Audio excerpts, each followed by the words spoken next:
I'm wondering if people have lost patience with someone in particular here in Philadelphia sports. And it's a guy that we spoke about last week. It's a guy that we spoke about yesterday. It's a guy that we spoke about a lot during the offseason.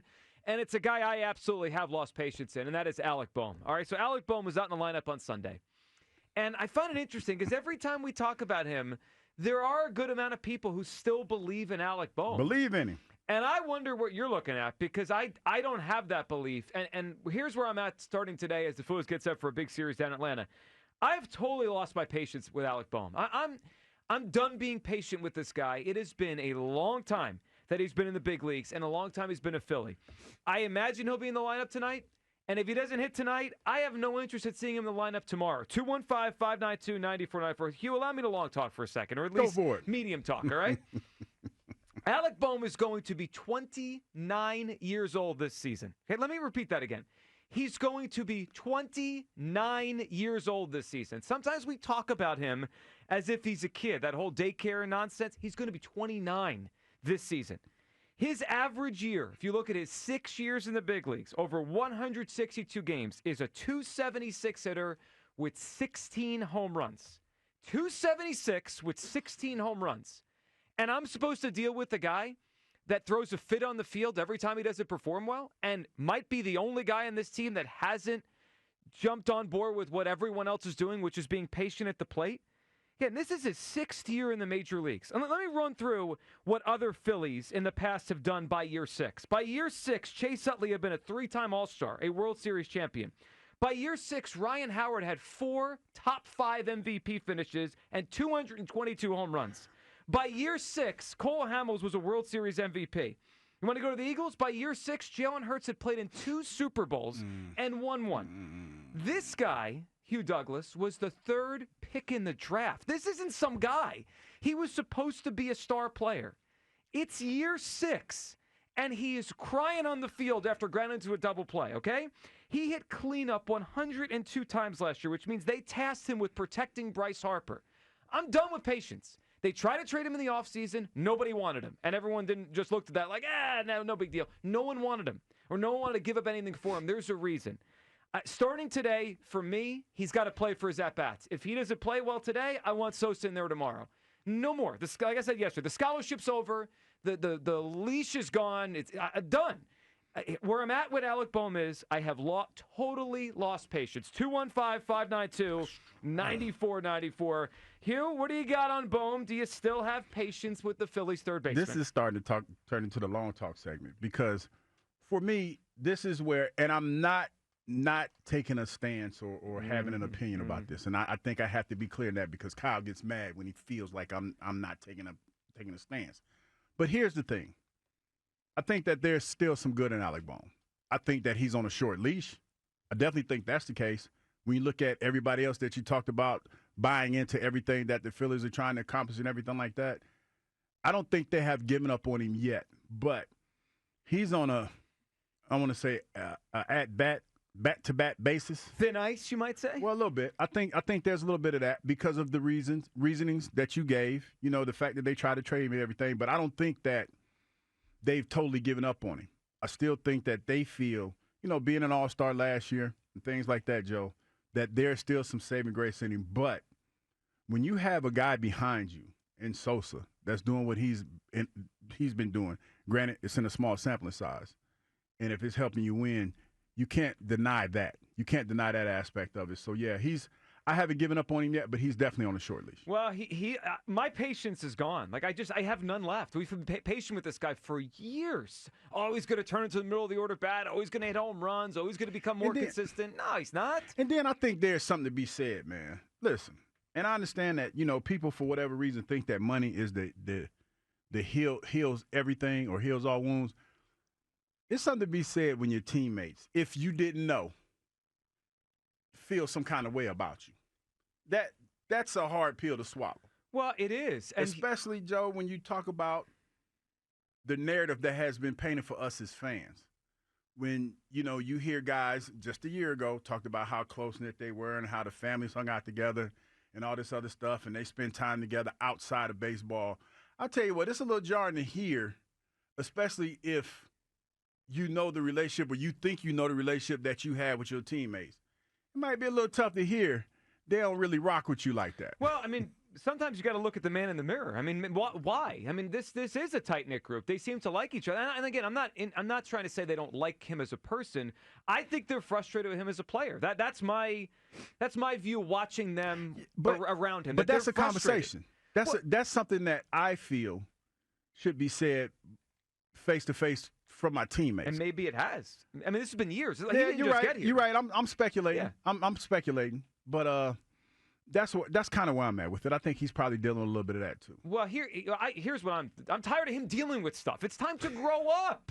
He's the only one dealing with stuff. Go deal with it in a different city if you can't do it here. I keep coming back to this because this bothered me so much at the end of the postseason last year. Listen to Alec Bohm, end of the postseason last year, about his at-bats as the Phillies got eliminated by the Mets. I think that just gets noticed because when I swing at the first pitch, I usually put it in play and hit it. I don't foul it off. I don't swing and miss. So the at-bat ends right there, and then I don't get a hit. And, he's swinging at the first pitch. He needs to see pitches. But I'm up there. I'm an aggressive hitter. I'm not going to change who I am. That's how I've been my whole career. That's what's got me here. And if they throw the ball over the plate, I'm ready to hit it. And I'm not going to think too much about all that other stuff. And you heard him. Just go up there, and every time I stand there with a bat on my shoulder and see a pitch, it's right down the middle. So, it's a double-edged sword.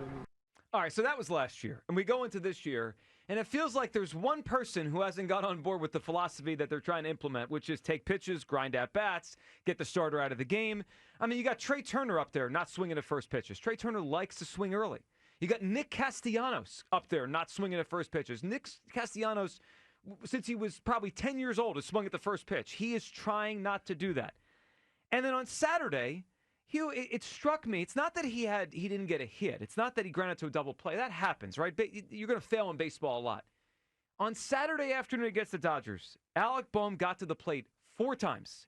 He saw 5 total pitches.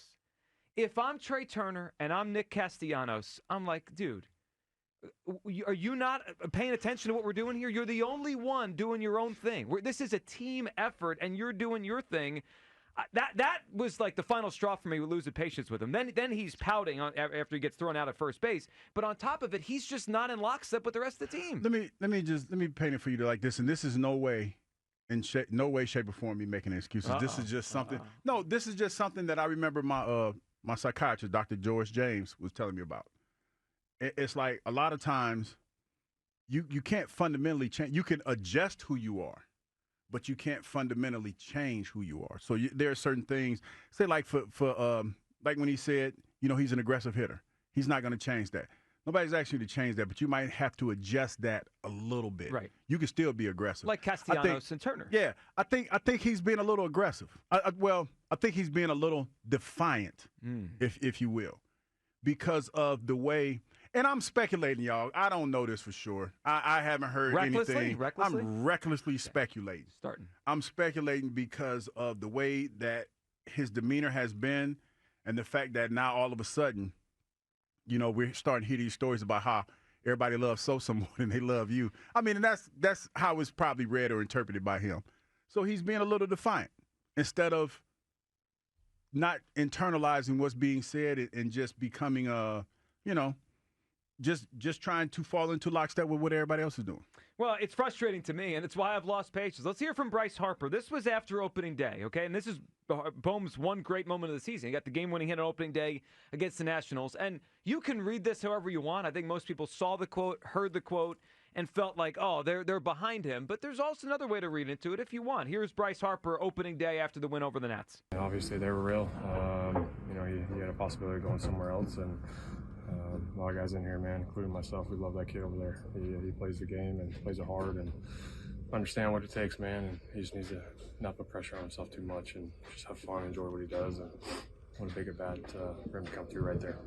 So Bryce did 2 things there in praising Alec Bohm. He did acknowledge the trade rumors were very real, and they almost traded him.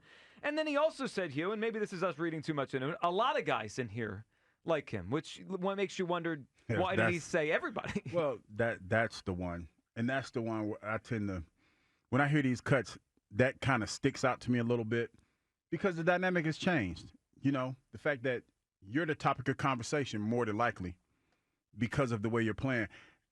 That, to me, doesn't fall into lockstep with what we were kind of told about this team a year ago. That's probably what he's dealing with. Recklessly speculating, is the fact that his teammates don't like him. And I know people talk about, people in the crowd, that shouldn't be a big deal. You're making so-and-so amount of money.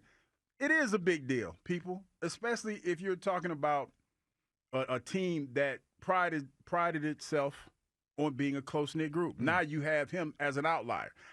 To me, honestly, I think a lot of the comments are a little strange. Hey, we love Sosa. We love him a lot. I know.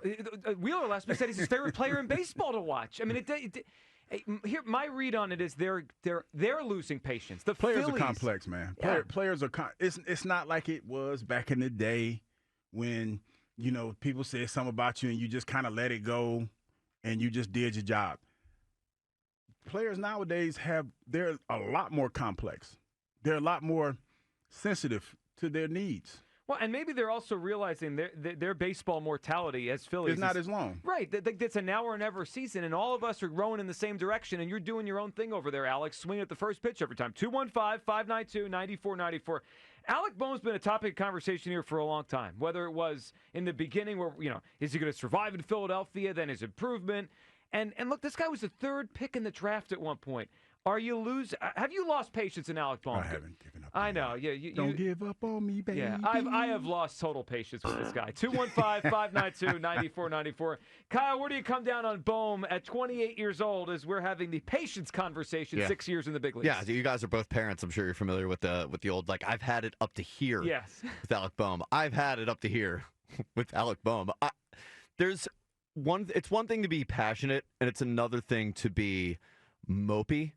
And just and a baby, and as you would say, a female dog. I think it's an interesting comparison to somebody else in Philly sports who wears their emotions on their sleeve, and that's Nick Sirianni. But Nick Sirianni does it I think he channels it in more of a positive way, where he comes off as fiery type of emotional. Alec Bohm is sulky. He's moping, and I think that's when you're a guy that the team is counting on in that big of a role. When he's in the lineup, he's hitting number 4 or he's hitting number 3. That's a huge spot. That's the team saying, hey, I trust you. Yeah. Yeah, and he's failing them. He's failing Bryce Harper, who has his back when he talks publicly to the media. A lot of guys, including myself, funny that he doesn't say everybody in here likes Alec Bohm. Bryce Harper sticks up for Alec Bohm, and Bohm is letting him down. He's letting the rest of the team down. He's the one guy that, as you guys mentioned, is not buying into this whole change in mental makeup that I think the Phillies came into this season with, that we talked about yesterday, that they made a statement against the Dodgers that this was different and they're locking in and their focus is in a different place and they're going to change who they are both mentally and at the plate. And Alec Bohm's doing neither of those things. Still swinging at the first pitch, still throwing tantrums in the dugout. It's a problem. So he needs to get it together, now, or else, it's hard to just not be entirely done with the guy. Yeah, and look, every conversation we have about the Phillies is about winning the World Series. Nothing's changed in this realm. If I'm in the playoffs and I'm facing the Phillies, I'm not throwing Bryce Harper anything to hit, anything, with Alec Bohm behind him, because I don't trust that guy in a big spot. 215-592-9494. Lot to do today. Have you lost patience in Alec Bohm as the Phillies try to figure out how to navigate their third baseman? And Kyle brought up the body language thing.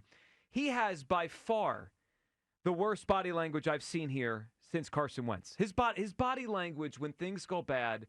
Hugh, did you ever play with anyone, or you don't have to name their name, but did you ever play at some point with a player who has bad body language? Because as a fan, it drives me crazy. I know things go bad sometimes, and it's tough. Everyone has a moment where they drop their head a little bit. He does it all the time.